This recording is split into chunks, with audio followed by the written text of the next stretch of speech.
How are we striking this balance between the need to keep the American people safe and our concerns about privacy? Because there are some trade-offs involved. I think it's important to recognize that you can't have 100% security and also then have 100% privacy and zero inconvenience. We're going to have to make some choices as a society.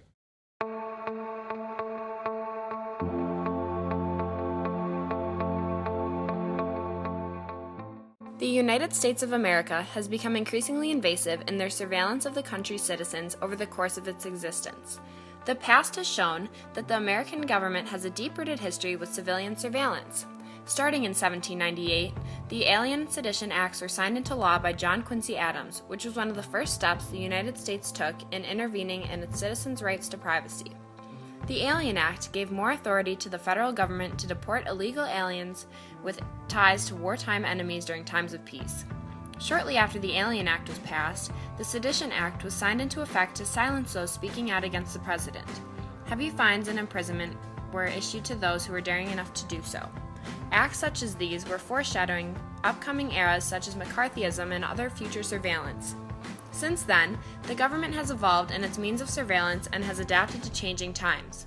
More specifically speaking, the NSA, FISA, EFF, and USA Patriot Act have all become staples in modern-day surveillance. These acts have continually been accused of violating the Fourth Amendment. This amendment explicitly states that the right of the people to be secure in their persons, houses, papers, and effects against unreasonable searches and seizures shall not be violated, and no warrant shall issue but upon probable cause, supported by oath or affirmation, and particularly describing the place to be searched and the persons or things to be seized. This gives people the comfort of knowing that their personal belongings and property cannot be subject to unreasonable search and seizure. It is the responsibility of the government to take care of its citizens. But the question here is, have American citizens' rights been infringed upon in the process? As communism became an increasing threat to the United States, the government felt it was necessary to increase civilian surveillance methods. On November 4, 1952, the National Security Agency was signed into effect by President Harry Truman.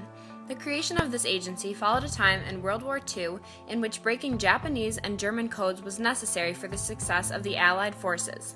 At that time, the NSA focused on code-breaking work in the post-war era.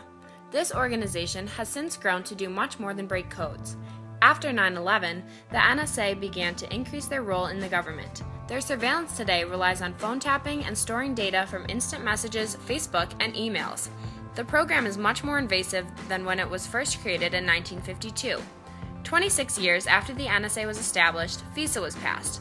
The Foreign Intelligence Surveillance Act was enacted in 1978 in an attempt to limit the power of the executive branch to spy on people.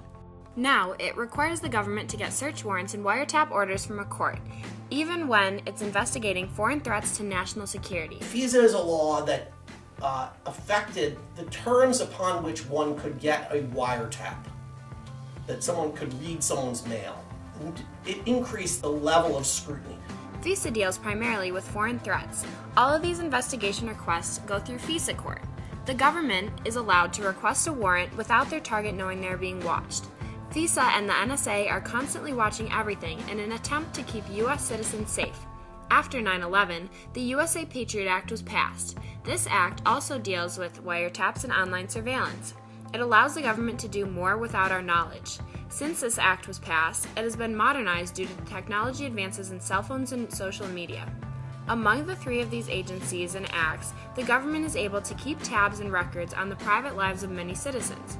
Anyone that uses the internet needs to be conscious of the power that the government has and needs to know that whatever they think they are doing privately may in fact be being recorded and saved.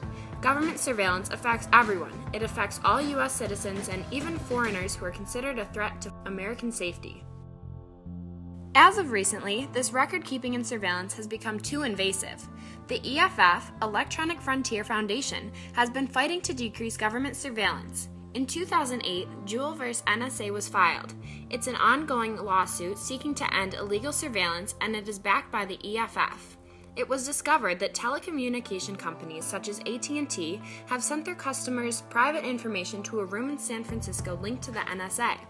It is unknown exactly what information is circulating, but the possibilities are endless. Such happenings violate the First and Fourth Amendments, and the plaintiffs are looking for compensation. The First Amendment was adopted in 1791 that respected the freedom of speech, religion, press, and right to a peaceful assembly. The Fourth Amendment was adopted in 1789 in response to abuse of the writ of assistance. The U.S. government has the capability to single out any American and track his or her movements, purchases, reading habits, and sometimes even private conversations, and it is already using this power. AT&T is not the only telecommunications company that has complied with the government. In 2009, it was revealed that Sprint has allowed the government direct access to their customers' whereabouts and locations without the customer being informed. This was because they had received so many requests for location information from the government. Could this be a case of the government abusing their surveillance needs? According to Section 206 of the USA Patriot Act, roving wiretaps are now allowed as well. That being said, the government is able to spy on an individual without having to report who it is or what device they are tracking. Many of these acts have limitations on their power, but this does not mean it will put a stop to the intensive surveillance tactics. In 2009, the NSA abused the power of FISA and collected information on purely American communications rather than intended targets who were supposed to have foreign ties. Many Americans believe that the government has overstepped its surveillance boundaries. Prior to Edward Snowden's exposure of the United States government surveillance tactics, citizens of the United States were unaware that their rights were being violated. Snowden, a former CIA employee, former NSA contractor, and former Booz Allen employee, disclosed information regarding several NSA programs and documents to The Guardian and The Washington Post. While working at the NSA, he was given almost unlimited access to information. His fellow employees and employers believed that he had great talent. Much of the material that was released dealt with PRISM, a surveillance program that collected data from Google, Microsoft, Apple, and other internet companies. After leaking this information, Snowden fled the country. As of December 2013, he has been in contact with Brazil. He offered to help them look into the U.S. surveillance of Brazilian citizens.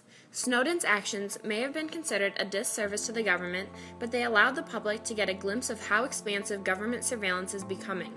In doing this, he made people wonder about the government's true intentions. Privacy matters. Privacy is what allows us to determine who we are and who we want to be.